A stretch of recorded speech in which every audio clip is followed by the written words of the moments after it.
All right, everybody, welcome to the DealGen podcast, where we talk to investors, entrepreneurs, and business titans about a wide range of topics and experiences. The DealGen podcast is brought to you by DealGen Partners. DealGen Partners is the leading deal origination service on the market for private equity buyers. DealGen Partners combines their M&A and private equity experience with a proprietary method of multi-channel marketing services that they call the Bird Dog. This unique recipe generates transaction-ready deals at an unmatched pace and increases a private equity fund's chances of closing a deal by up to 10x. Reach out to DealGen Partners before you begin searching for your next investment. All right, everybody, welcome back to the DealGen podcast. I'm your host, Joe Zanka, and today I am going to talk about how we took DealGen from being more of a side hustle and being more of a side project that we were working on for one client to the point where we are today, where now we have 25 plus clients and are getting deals done on more of a monthly basis and having it be a full-blown business with employees and everything like that. So basically that side hustle to full-time gig, how we did it, right? So obviously I could sit here and tell you how I think you should do it, but I think it's better off just giving you my 2 cents and how we were able to do it, because I think there's going to be a lot of similarities. Um, so the first thing was that we got one client, we got paid by that client, and we found out that we were good at what we did and enjoyed the process. Right. So our first client wanted us, they were a client for our other company. So I guess I should backtrack a little bit. Brian and I were running what his company was before DealGen, Posted Social. Now, Posted Social was a marketing agency that, worked in some of the same industries that we work in today, private equity and investment banking. But we also had other clients that were selling a number of different types of things. We were building websites, we were doing outreach, we were running ads, on Facebook and Instagram and stuff like that. And so we're just a full blown marketing agency. Brian had been doing it for a while. I came in, helped get a few more clients. We had a pretty good run rate and we're making good money doing it. Money that, anybody would take as a salary and say, hey, this is a pretty good little gig you guys got going here. And it wasn't, the hardest work in the world by any means. But one of our first DealGen clients, still a client to this day, asked us if we could apply what we knew about automated outreach to finding them deals, essentially what DealGen does now. And being the yes men that we kind of are, we said, yeah, we can figure that out and we can do it. Once we started doing it, they paid us to do it. So we got a project, we got a fee, we got paid. That obviously put into our minds, hey, this is something that someone will pay us to do. That's important, right? You need that verification that, hey, what you do is worth someone paying money for it. So we went out, we started finding opportunities for this private equity fund to purchase. Now they wanted one specific type of deal. It was declining, basically distressed software. So we went out, we started finding distressed software through bankers, started finding it by going directly to companies themselves.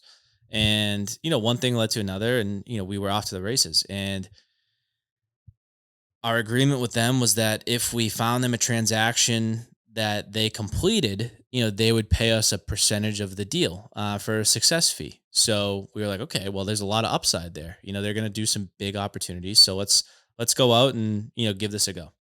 So we did it, and in doing it, we were able to get a deal done, but we were also able to find other types of companies that they didn't want to buy, but that were also for sale.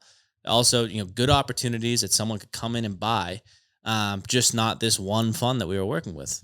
So it got us to, believe that, hey, if we could get this one fund to pay us to do this, why can't we just go find another fund that will pay us to find some of these, to buy some of these companies that we're already finding, right? We were already doing the work. We were already uncovering these deals that no one else knew about. We just didn't have a home for them. So let's go get another client. And we started repeating that process. Hey, we made the same deal that we made with our first client with the second, third, fourth client. Now we had gotten the business to a point where it was basically making as much money as we were making from running Posted Social. So we looked at each other and we said, hey, well, there's a lot more upside in what we're doing at DealGen than there was what we were doing at Posted Social. Posted Social was limited by basically, in order to make, a lot more money, you needed a lot more clients and you need to do a lot more work. You need to hire a lot more people. Um, but with DealGen, you know, in order to make a lot more money, you really just needed more deals to close. So you needed more people that were interested in buying them. You needed more funds, you need more clients. So the second phase of this becoming, a real business was winding down the old business, right? So we basically had to look at each other and commit. I think commitment would be the second thing that we had to do, right? So we had to commit fully that DealGen was the route we were going to take. DealGen was the route we were going to go. And we decided that that was the right move at that time. So basically wound down the other business, told all our other clients that, hey, this isn't something we're offering anymore. If you're not a private equity fund, there's not much, else we can do. Here's a couple recommendations of who we would reach out to if you need some of the services that we were providing for you. But at the end of the day, we're going all in on DealGen. So I think that commitment is huge. I think, not only just from in this one scenario I'm talking about where it's going from a side hustle to a full-time business, in anything in life, right? Committing to something means that you're kind of burning the ships. That old saying where you pull up to, burning the ships obviously comes from you pull up to land, you dock the boats, and then you burn them, meaning that, there's no way of going back to where you came from. You're committed to being where you are now. We committed to DealGen. We burned the ships. We left, no other options of us making money other than to keep doing what we were doing at DealGen. So that commitment propelled us to really take action and get, from 4 clients to where we are today, and start drumming up, repeatable ways to make business and make deals. And then I think the third thing that we did was come up with a repeatable offer. I know I've talked about the offer a lot on this podcast already and its short life, but it's so important. You know what I mean? What you bring to the world and what you bring to your clients and what you offer them in exchange for them paying you, to do something is everything with your company. How can you build a business around, something that you don't exactly know what you do? So we really, really focused early on crafting that offer. And it's still something that we work on today. How much more money could we charge? What other things could we bake into this that our clients want and need? What have we seen from other clients that they've asked us for that maybe we're not currently offering, but or maybe we're already providing it and we're just not getting paid more for it. So we should bake that in there too. It's always something that you should work on and perfect. But crafting your offer around, exactly who you want your client to be, and then making it so simple for them to get started and just a no-brainer, compared to what else is on the market, is really what changed the game and what will change the game for you too.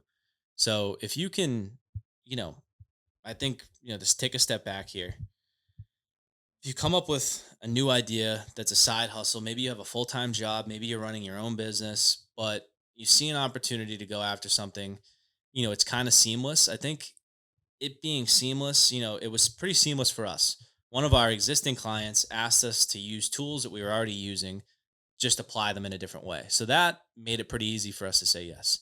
Um, there might be another instance where someone's working a full time job, being a investment manager, and they want to start selling things on Amazon.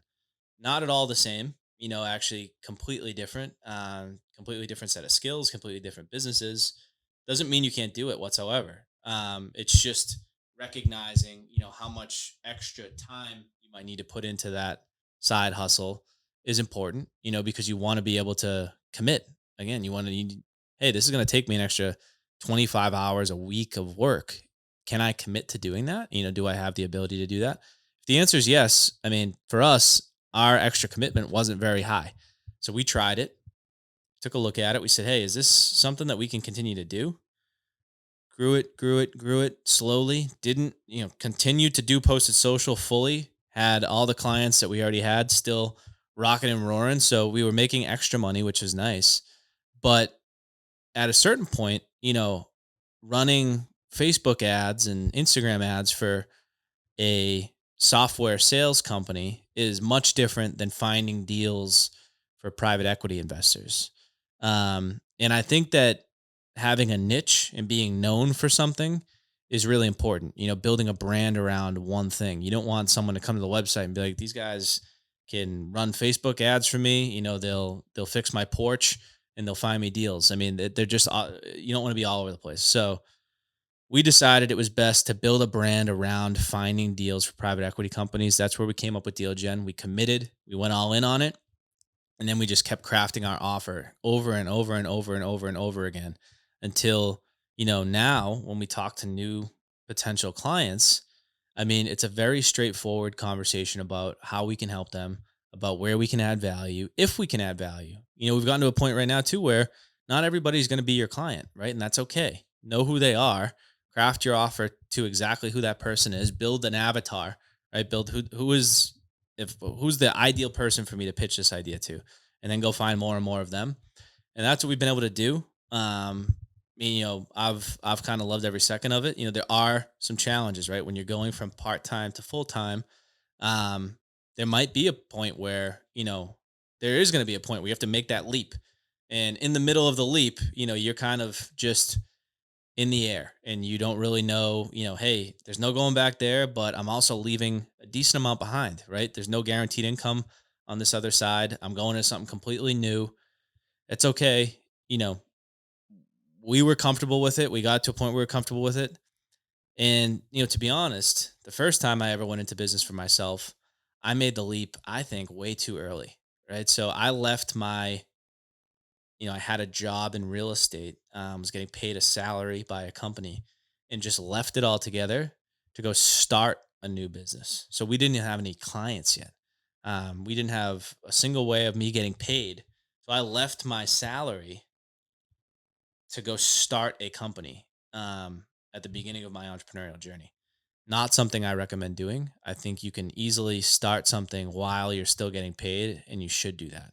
And I'm definitely not the first person that's ever said that. So, um, it's just one of those things where it might not be obvious, but I would try to continue to get paid, continue to make money while you're getting started on something because you just want to be comfortable, and the older you get, the more expenses you have, the more responsibility you have. And waiting, you'll know when the time is to commit. We knew, it wasn't one of those things where we had a plan, but one day we looked at each other and say, hey, this is what we should be doing. Um, so that's it. So I think that, if anybody's out there running a side hustle, all the power to you. If you're thinking about making your side hustle into a full time business, I think, it could be a tremendous idea, but just make sure that one, you can commit, you have the ability to commit fully to it. Two, that, it's something that you want to pursue. And three, that it's repeatable. Can you get more than just the current clients you have? Because if those three things align, then, the sky's the limit. All right. Thanks.